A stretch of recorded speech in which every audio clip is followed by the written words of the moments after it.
नमस्कार, मैं हूं मृत्युंजय कुमार झा।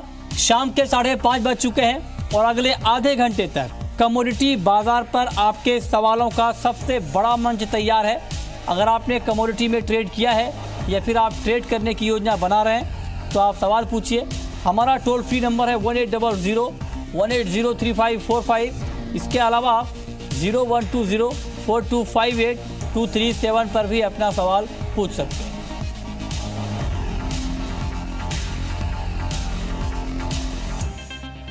लेकिन सबसे पहले बात करते हैं बाजार में आज पूरे दिन क्या एक्शन रहा, ये हम आपको बता रहे हैं। ग्वार में आज 35 रुपए की तेजी रही और ग्वारगम का भाव आज 113 रुपए बढ़कर 7,550 के स्तर पर बंद हुआ है।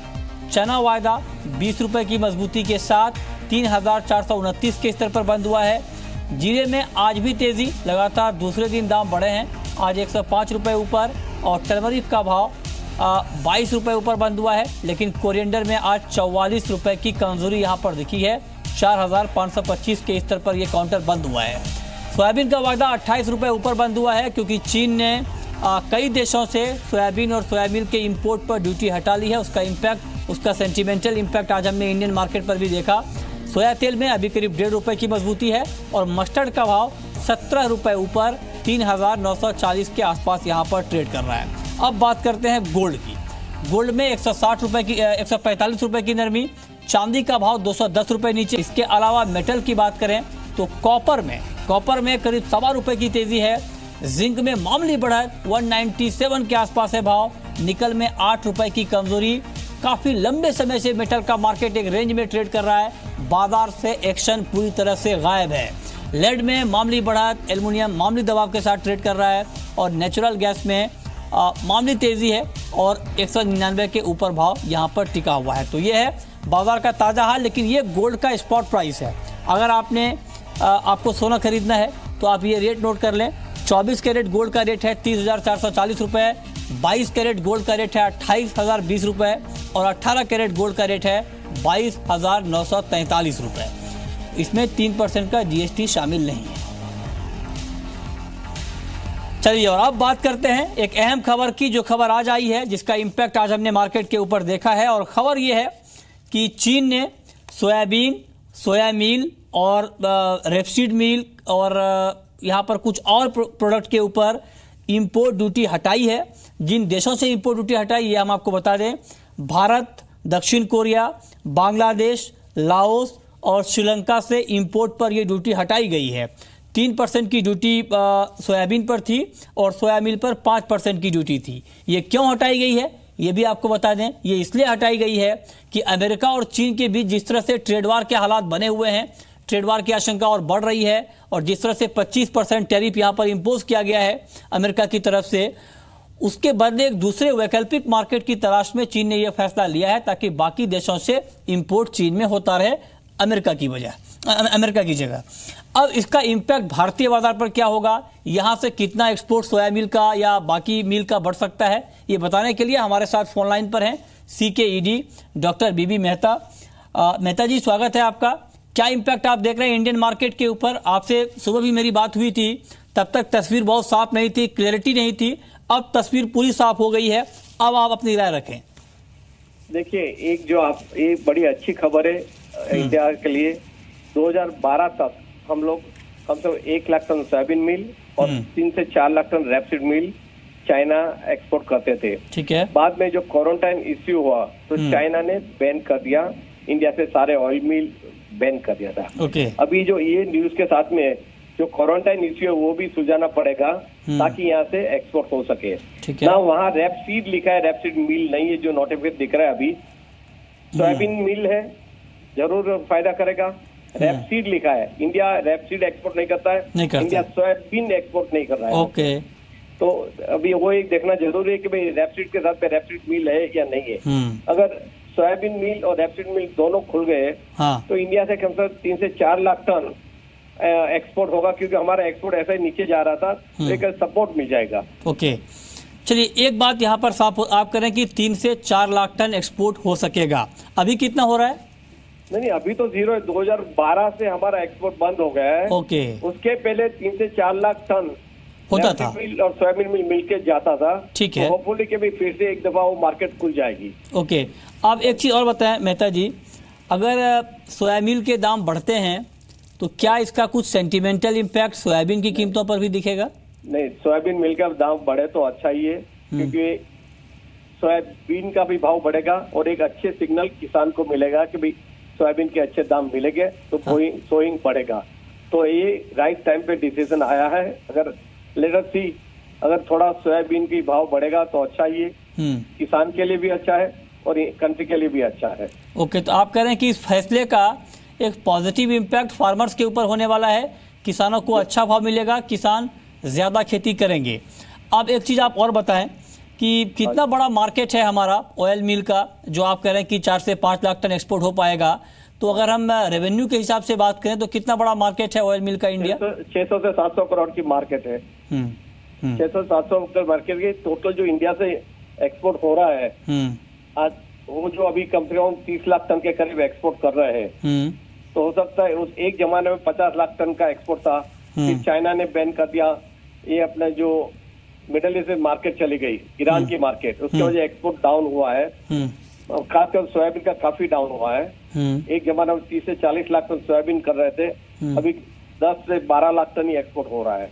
तो अगर चाइना खुल जाए तो, और अभी चाइना को हमें यूएसए से मंगाएंगे नहीं तो naturally they will sourcing more from the India, तो इंडिया को फायदा जरूर होगा। पर मगर मेरा जो अगेन क्वेश्चन है, जो क्वारंटाइन इश्यू के लिए रुका हुआ है वो भी प्रॉब्लम सुलझाना पड़ेगा। एक चीज और बताएं मेहता जी कि सोया मिल का जो इस्तेमाल है डोमेस्टिक मार्केट में कहाँ कहाँ होता है?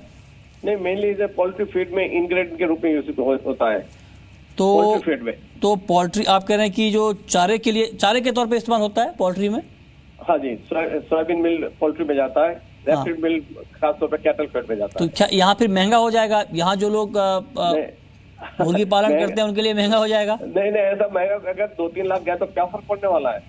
नहीं, आप कह रहे हैं कि प्राइस अच्छे मिलेंगे तो उनके लिए तो खरीदना महंगा हो जाएगा डोमेस्टिक मार्केट में। अगर ऐसा नहीं कि आज अलाउ कर दिया और कल से एक्सपोर्ट चालू हो जाएगा, नहीं, जब भी होगा सर, जब भी 1 जुलाई से हो रहा है, नई सीजन में आएगा, नई सीजन जब सितंबर में, अक्टूबर में नया क्रॉप आएगा तभी से ही चालू होगा। तो इतना कोई ऐसा नहीं कि लाखों टन चला जाएगा और यहाँ भाव बढ़ जाएगा, ऐसा होना।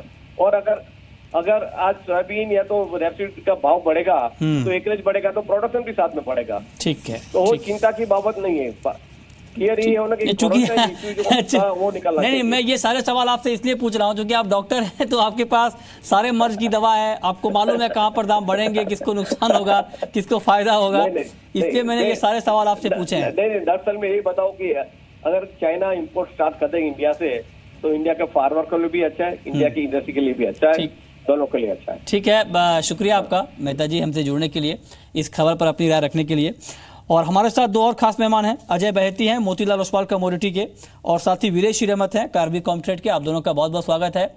अजय बहेती, इस फैसले का आज हमने एक प्राइस के ऊपर पॉजिटिव इम्पैक्ट देखा है सोयाबीन पर, क्या सोयाबीन के दाम यहाँ से और बढ़ सकते हैं या फिर आपको लगता है कि ये तात्कालिक तेजी है? मृत्युंजय, अगर मैं टेक्निकली देखूं तो मोर और लेस मैं समझता हूं एक रेंज बाउंड सा मार्केट सोयाबीन का रहेगा आने वाले कुछ सेशन में। लोअर साइड पे 3370 पे काफी अच्छा सपोर्ट है और अप साइड में 3500 का रेजिस्टेंस। तो मैं समझता हूं एक दायरे में कारोबार जारी रहेगा। और अगर आप फंडामेंटली देखेंगे तब क्या होगा? माफ कीजिए मृत्युंजय, मैं फंडामेंटली, अच्छा, आप सिर्फ टेक्निकली देखते हैं मार्केट को। ठीक बात है। वीरेश हिरेमत, आपका फंडामेंटल व्यू क्या है? देखिए, ये जो फैसला है अहम टाइम पे आया हुआ है, जहाँ पे इंडिया में खरीफ का शूटिंग भी शुरू हो रहा है। अभी हमने देखा था मानसून एग्रीकल्चर में एमपी में, इससे मार्केट में देखना पड़ेगा आगे साल की कैसे रहेगा, क्योंकि ऑलमोस्ट एक नॉर्मल सिचुएशन तो सोयाबीन इंडिया एक्सपोर्ट करता है 100 स्टेशन के बीच को, जैसे फिलीपींस हुआ, वियतनाम, एक। ठीक है, ठीक है। चलिए, आपकी आवाज़ थोड़ी तकनीकी खराबी की वजह से कुछ क्लियर साफ आवाज़ नहीं आ रही है, हम दोबारा आपसे जुड़ेंगे। लेकिन सोयाबीन में 28 रुपये की आज मजबूती रही है, 3434 के स्तर पर ये काउंटर बंद हुआ है। और यहाँ पर जिस तरह से ट्रेंड है, ये मानसून के ऊपर भी बहुत हद तक बाजार की चाल डिपेंड करेगी, तो इन तमाम जो डेवलपमेंट होंगे उसका इम्पैक्ट आपको प्राइस के ऊपर आगे भी दिख सकता है। चलिए आगे बढ़ते हैं, अब बात कर लेते हैं गोल्ड और सिल्वर की, सोने और चांदी की। और सोने चांदी की कीमतों में गिरावट है और गिरावट बढ़ गई है। अब आप ये बताएं अजय बहेती कि क्या टेक्निकली आपको लगता है कि मार्केट यहां से और नीचे जाने वाला है? यानी अगले 6 घंटे का जो ट्रेड आज का बचा है करीब करीब, क्या 6 घंटे में आप 100 से 150 रुपए तक की गिरावट गोल्ड में और देख रहे हैं? Definitely Mrityunjay, I think gold और सिल्वर में अगर हम कंपेयर करें तो गोल्ड ज्यादा वीक है करंट प्राइस लेवल पे। इंटरनेशनल प्राइस कंसिस्टेंटली नीचे ही आ रहा है। हालांकि रुपी डेप्रिशिएट हो रहा है जिसका सपोर्ट कहीं ना कहीं है, लेकिन एमसीएक्स में मैं समझता हूँ गिरावट जारी रहेगी। अगर स्पेसिफिक लेवल की बात करें तो आई थिंक गोल्ड डाउनसाइड में 30,300 तक के लेवल छू सकता है इंट्राडे सेशन में, जबकि लेकिन मैं समझता हूँ सिल्वर गोल्ड को आउट परफॉर्म कर रहा है, तो आउट परफॉर्मेंस कंटिन्यू रहेगा। सिल्वर में हमें नहीं लगता कि बहुत ज्यादा डाउनसाइड है, तो प्रेफर करना चाहिए कि सिल्वर नीचे में खरीद कर काम करे। ओके, आप कह रहे हैं कि चांदी में नीचे में खरीद कर काम करना चाहिए, यानी ट्रेड करना चाहिए। किस लेवल पे ये भी आप बता दें जरा। देखिए, अगर बिल्कुल इंट्राडे पर्सपेक्टिव आज की अगर मैं बात करूं तो 39,450 के करीब एक अच्छा सपोर्ट है। 39,450 की तरफ आप बाय करके काम कर सकते हैं। एक्सपेक्ट कीजिए एक डिसेंट पुल बैक अपसाइड में आना चाहिए, प्रोबेबली टारगेटिंग 39,800 39,900। चलिए अब शुरू करते हैं सवाल जवाब का सिलसिला। हमारे साथ तावेश पटेल हैं गुजरात से। पूछिए पटेल साहब। हाँ जी सर, मेरे को जानना है मस्टर्ड सीड के बारे में कि फिलहाल अगर फिजिबल स्टॉक हो तो अपने क्या मतलब कोई चांसेस है क्या? मस्टर्ड के बारे में आप जानना चाहते हैं। मस्टर्ड का क्या फ्यूचर आप देख रहे हैं अजय? देखिए, सोया कॉम्प्लेक्स में मस्टर्ड बाकी कमोडिटीज को आउट परफॉर्म कर रहा है, तो आई थिंक आउट परफॉर्मेंस कंटिन्यू रहेगा। स्पेसिफिक लेवल्स की बात करें तो 3860 का सपोर्ट काफी स्ट्रांग है, तो आई बिलीव जब तक 3860 के ऊपर है तब तक तेजी में ही पोजीशन बनाकर काम करें। ओवरऑल मूव 4000 की तरफ देखने मिल सकता है। ओके, ठीक है। गोपाल हैं हमारे साथ, बीकानेर से जुड़ रहे हैं। पूछिए गोपाल। सर मेरा अजय बहेती जी से सवाल है, अगर में गम पड़ा और 200 बोरी गवार पड़ा है, तो सर मेरे को अभी क्या करंट बाजार के हिसाब से मेरे को आगे के लिए क्या करना चाहिए? हाँ, स्पॉट में आपके पास ग्वार का स्टॉक है, क्या करना चाहिए अजय बहेती इनको अभी? देखिए, जहां तक ट्रेंड की बात है तो वो अभी भी वीक है। हम देख रहे हैं लगातार ग्वार सीड और ग्वारगम के प्राइजेस में बिकवाली ही हो रही है और अभी भी कोई बहुत अच्छा रिवर्सल साइन है नहीं।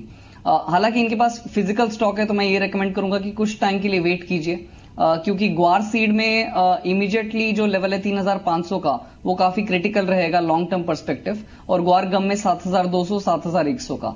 आई थिंक ये लेवल जब तक होल्ड करते हैं तब तक इनको फिलहाल स्टॉक होल्ड करना चाहिए। कुछ दिनों में अगर रिवर्सल साइन मिले तो एक अच्छी रैली की उम्मीद कर सकते हैं।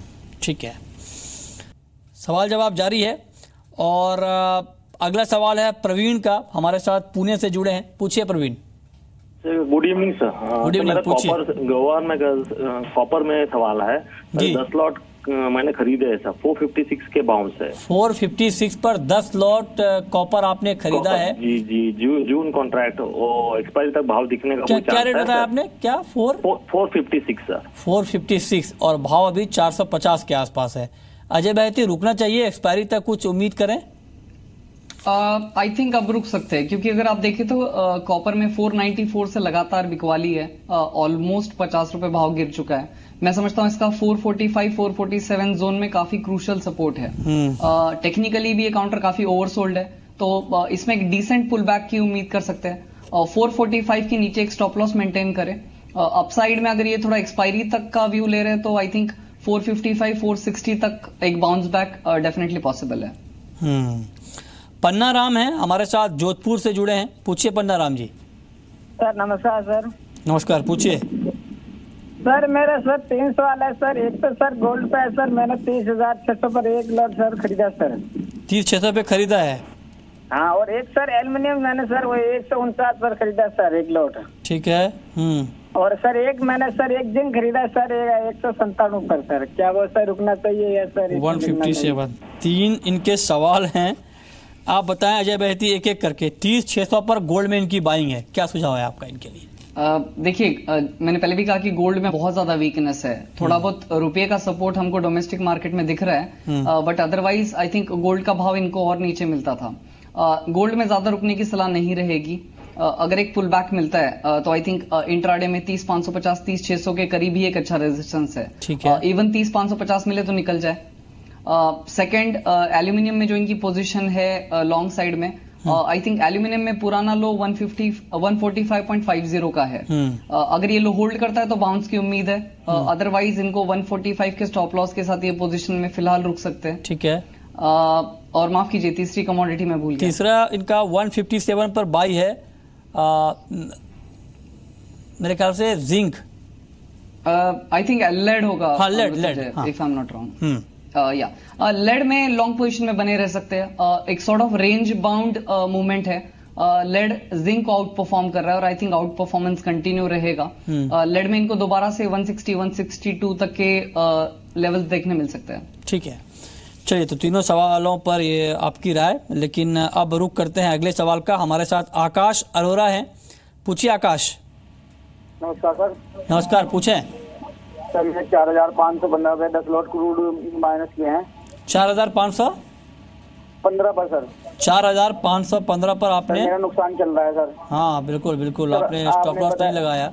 4,515 के भाव पर इन्होंने सेल किया है। वीरेश हिरेमत, क्या सुझाव है आपका इनके लिए? वीरेश, उनका लेवल अभी भी उनका मार्केट से बहुत ऊपर है। हमारा सुझाव रहेगा एक बार एग्जिट करना चाहिए। ओके, आप कह रहे हैं कि एग्जिट करना इनके लिए बेहतर रहेगा, इस पर आप नज़र रखें। लेकिन एक और महत्वपूर्ण सवाल है अजय बहेती, जिस तरह से ब्रेंट क्रूड के दाम बढ़ रहे हैं और बाजार आज 75 के भी ऊपर चला गया, उत्पादन घटाने के फैसले का कोई उल्टा इम्पैक्ट हो रहा है और मार्केट ने पता नहीं इसको किस तरह से लिया है सप्लाई को, जिसका इम्पैक्ट पॉजिटिव दिख रहा है, प्राइस के ऊपर तेज़ी आ रही है। क्या सुझाव होगा आपका ब्रेंट को लेकर के? क्या ब्रेंट आपको लगता है कि 80 की तरफ फिर से आगे बढ़ रहा है? मृत्युंजय, आई थिंक $77 तक का लेवल पॉसिबल है, जो कि क्रिटिकल रेजिस्टेंस है। फिलहाल मुझे नहीं लगता कि $80 तक का लेवल पॉसिबल है। आई थिंक 77 तक ये रैली कंटिन्यू रहेगी और उसके बाद हम एक करेक्शन की उम्मीद कर सकते हैं। ओके, आप कह रहे हैं कि 77 तक एक बार भाव जा सकता है, उसके बाद मार्केट यहां से करेक्ट यानी नीचे आ सकता है। अगला सवाल महेश का है, राजकोट से हमारे साथ जुड़ रहे हैं, पूछिए Mahesh. Good evening sir. Good evening, पूछिए। सर मेरा एमजी में मैंने 32 लॉट बाय कर रखे हैं 200 के लॉट पे, क्या 210 के रेट तक जा सकता है? 200 के भाव पर 32 लॉट आपने बाय किया है। अजय बहेती, 200 के आसपास ही पिछले कुछ दिनों से मार्केट घूम रहा है, अभी भी मार्केट 199 के आसपास है और एक बड़ी ट्रेडिंग है इनकी, बड़ा इन्होंने ट्रेड किया है, तो क्या इनको रुकना चाहिए? 210 के आसपास का भाव आपको दिख रहा है शॉर्ट टू मीडियम टर्म में? बिल्कुल शॉर्ट टर्म में तो डिफिकल्ट लग रहा है। आज नेचुरल गैस की एक्सपायरी भी है, अगला कॉन्ट्रैक्ट 200 के करीब ही ट्रेड कर रहा है। आई थिंक 203 204 ये काफी क्रिटिकल रेजिस्टेंस है। अगर ये 203 204 के ऊपर सस्टेन होना शुरू होता है तो पॉसिबल है, अदरवाइज मुझे लगता है शॉर्ट टर्म स्ट्रक्चर इसका वीक है। तो क्या इनको निकल जाना चाहिए अभी? Ideally yes Mrityunjay, I would advise कि अगर ये 198 के नीचे सस्टेन होता है तो एग्जिट ले लेना चाहिए। नहीं तो क्या अभी मतलब 200 चूंकि 200 के भाव पर इनकी बाइंग है, तो क्या 201 या 202 का वेट करें, वहां निकलें थोड़ा सा प्रॉफिट लेके? देखिए, जो स्ट्रक्चर है बिल्कुल अगर शॉर्ट टर्म में देखें तो स्ट्रक्चर वीक है, लेकिन अभी तक ब्रेकडाउन नहीं हुआ है। इसके लिए मैंने सजेस्ट किया कि 198 के नीचे सस्टेन हो तो निकल जाए।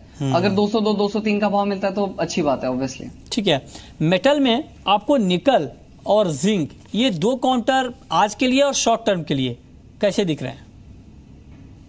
अगर M6 निकल में 980 का डेली क्लोजिंग बेसिस एक अच्छा सपोर्ट है, तो मुझे लगता है फिलहाल जो शॉर्ट टर्म जो मूव है वो 980 तक लिमिटेड रहेगा और दोबारा से हम एक बाउंस बैक की उम्मीद कर सकते हैं 1010 1015 की तरफ। अगला सवाल जय सिंह का है, हरियाणा से हमारे साथ जुड़ रहे हैं, पूछिए जय सिंह जी। जी पूछें। हेलो जी जी, आपको सुन रहा हूं, पूछिए। हाँ जी, पूछिए, सवाल पूछिए। कॉटन के बारे में पूछना, 1 मिलियन में कहां तक आ जाएगा? कॉटन का फ्यूचर 1 महीने के लिए आप जानना चाहते हैं, क्या आउटलुक है कॉटन को लेकर के अजय बहेती? मृत्युंजय, कॉटन फिलहाल वीक है, एक बाउंस बैक की उम्मीद कर सकते हैं, लेकिन ओवरऑल स्ट्रक्चर इसका खराब हो गया है। लोअर साइड में 21,500 21,550 के करीब अच्छा सपोर्ट है, जबकि अप साइड में 22,300 से 22,500 के बीच में रेजिस्टेंस। ओवरऑल जब तक ये 22,500 के नीचे ट्रेड करे तब तक इसमें वीकनेस बनी रहेगी। ठीक है, तो इस पर आप नजर रखिए। 21,940 के स्तर पर आज मार्केट बंद हुआ है 90 रुपए की गिरावट के साथ। तो ये हमने आपको बताया कि आज आपके लिए कहां कहां पर ट्रेड करने के मौके होंगे, लेकिन अब वक्त है रैपिड फायर राउंड का, जहां पर हमारे दोनों एक्सपर्ट आपको ये बताएंगे कि इनकी पसंदीदा कमोडिटी आज के लिए कौन सी है।